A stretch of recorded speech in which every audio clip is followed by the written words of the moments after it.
Ready na! So, di na ako tayo magkakatagal. Pero bago ako magsimula ng ating formal na pagtataling puso sa ngalan na kapangyarihan ginawan sa atin ng Republika ng Pilipinas, hayaan niyo muna ako ay magpahatid ng pagbati. Unang-una sa ating minamahal na kaibigan, ang Ninong ng Bayan. Palampakan po natin Vice Governor 3rd Alcala. Ang sabi po ni Vice Gov, sagot na daw niya ang hani mo ninyo. Pagkainit po ng Lucena, ha? Mamaya po, hanggang mamaya lahat, expiration. No, sayang. Gayon din po naman sa kinatawan ng ating minamahal na congressman na sa kabila ng napakaraming schedule, pinilit pa rin po tayo makasama ang ating mabuting kaibigan. Hindi po siya si Salty ko, kundi ang Salty natin. Hindi ko, kundi Salty natin, mga kaibigan, palampakan natin. Sir Salty Cabrigues! And of course, sa ating napakalapit na kaibigan at kasamahan mo noon sa Vice Mayor's League, ang siyang kumakatawan sa ating unong lalawigan, ang ina ng ating lalawigan, Governor Dr. Helen Tan. Palampakan naman natin si Vice Mayor Jennifer Lee. Kapag-galing pala dito magpapayo sa kasal, ha? Para marami kang pinagpuhunan. Ngayon din po sa ating minamahal na Vice Mayor, palampakan natin, Vice Mayor Manny America! Mamaya, hihiling ako. Magkapatid ni Kasal Sibil ng pagpapala, kauling panalangin mamaya bago matapos. Ano po? Dahil si Vice Manny nagkakasal po talaga yan. At magaling niya magpapayo magaling sa pag-iitaling review. Kaya din po kinikilala natin ang ating Committee Chair ng Committee on Social Welfare. Walang iba ang ating napakasipag, napakabait na Konsyala Liza Ramos. Kasuyo yung may-ari ng sound system. At syempre sa ating pagkinatawan ng PSA, maraming salamat pa sa pagpunta po ninyo. Kasama ng ating buong lakas ng ating civil registry. Palampakan po naman natin ang hindi mo mga kawagin ng bulag na pamahal. So magsisimula na po tayo. Supposedly, dapat lang na una 60. Kaya lamang sabi ni Vice Gov, nagtalo ka ng kung anong susuot, may kung naghiwalay. So tayo po ngayon ay 50 na po yung sarado natin. So ngayon po araw, kasama ng inyong mga ninong at ninang sa likod, naririto po tayo upang saksihan at pagdiwang ang pag-isang dibdib ng 50. Masasabi ko sa inyo ngayon yung magkasintahan pa rin. Ha? Magkasintahan pa rin. Okay, sa tagal lang. Sino pong pinakamatagal na ninong nagsasama? Meron pa dito nagsasama na ng 20 years. Ilan taon mo kayo nagsasama na? 25? 23? May mas mataas mo ba sa 23 years? Kayo po, sir? 25? 35 years na po kayo nagsasama. Sintandado.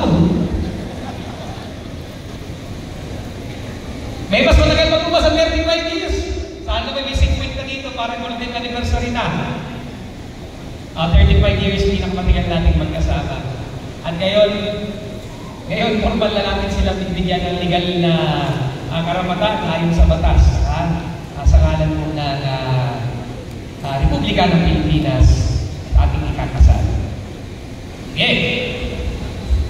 Tandaan natin ito isang sagrado na kasunduan ng pag-ibig at pagkakasa sa ilalim ng batas ng Republika ng Pilipinas. So hindi ito basta isang kontrata lamang. Hindi ito isang basta papel lamang. Ito'y habang buhay na kasunduan na magsasama sa hirap at hirap. Sa lungkot at lungkot. Pero may kasamang saya, may kasamang gala. Ganyan po talaga ang pagsasama. So ito ay habang buhay o pag-ibig nyo sa isa't isa araw-araw. Kahit minsan pag ay surang-sura na. Kahit minsan gusto mo lang isang ulit. bago ako magsimula. Binabati natin dahil marami dito matagal nang magkakasama. Sige, 30 years, meron tayo. Yung 20 years, meron. Sino naman dito yung 10 taong mahigit lang nagsasama? 10 taon. Dami-dami mas marami. Halos kalahati. Mahigit 10 taon na nagsasama. 5 taon na nagsasama.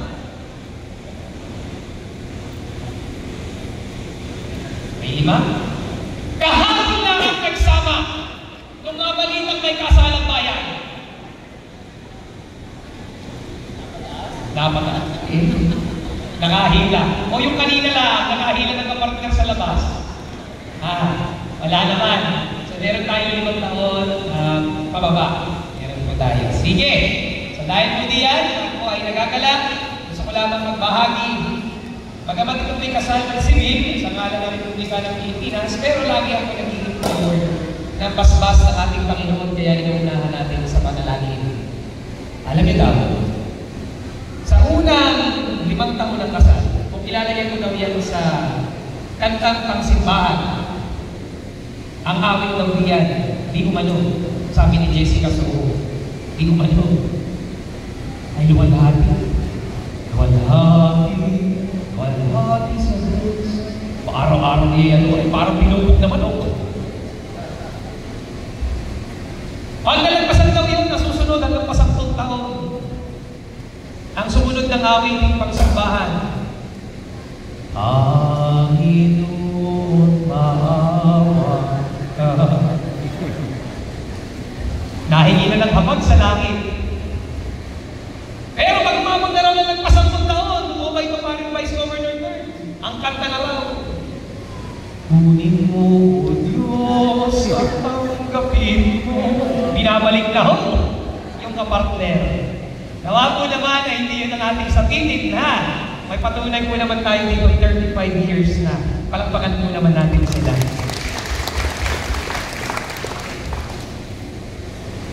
So itong araw na ito ay natatanging okasyon. Isang patunay ng pagmamahalan at ng inyong pasya.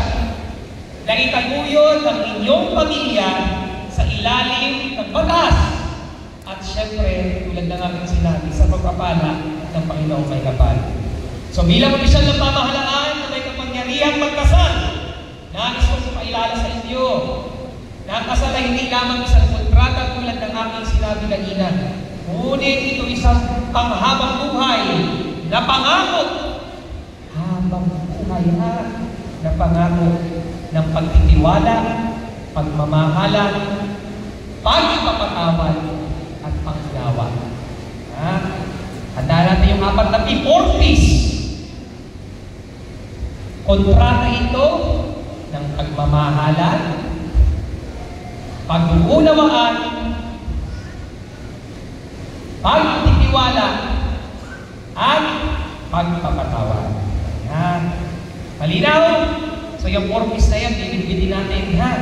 Kasama yan sa kontrata inyong pinapasok ngayon. Kaya sa harap ng inyong mga saksi, pamilya, mga kaibigan, at iba kami may makinig, ha?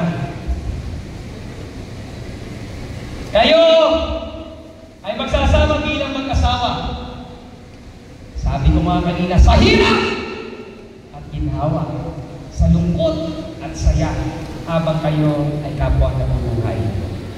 Kaya narito kayo ngayon upang sinyuhan ang pag-iibigan ng walang hanggan at pagbubuklod alinsunod sa Republika ng Pilipinas. Gusto ko marinig muna, ladies first. Narito ba kayo sang-ayon sa inyong sariling kalooban upang pagpindisin ang inyong mga sarili sa pag-ibig at paglilingkod sa isa't isa? Huwag mo father, ha?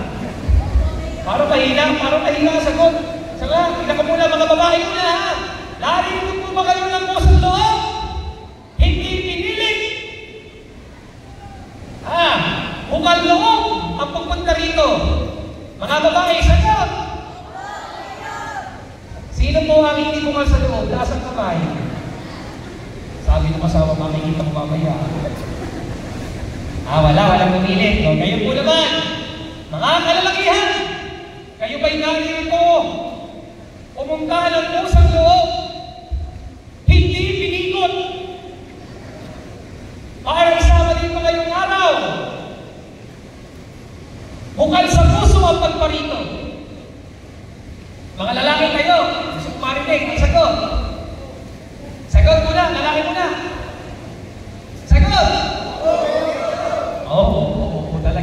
Hindi dahil yung pinurot kanina, nakita ko. Hindi. Hindi, okay.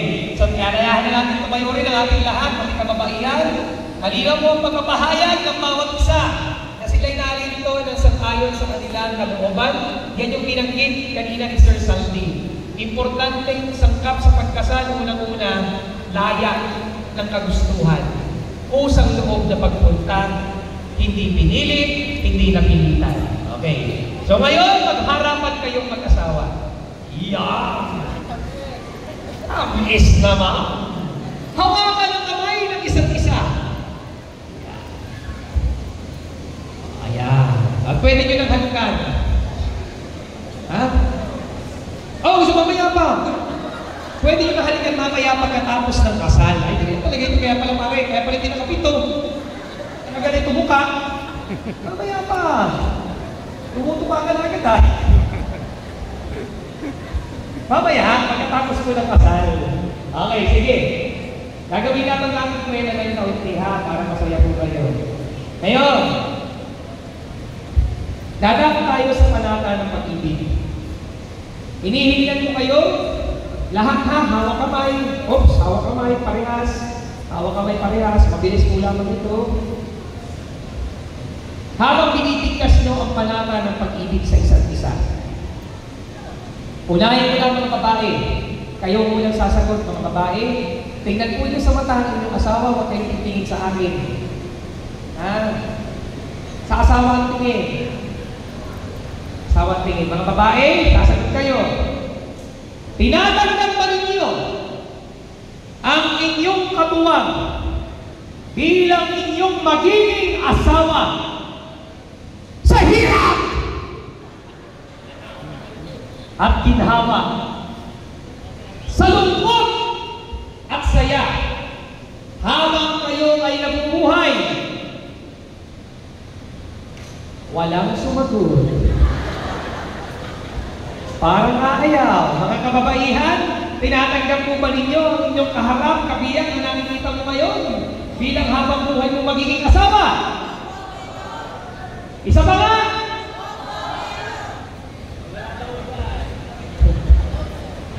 Gayon din po naman, lalaki, mga kalalakihan, tingnan naman ninyo ang inyong mapapangasawa. Nakatingin sa mata. Ha? Tinatanggap ba ninyo sa mga oras na ito ang inyong magiging kabiyak,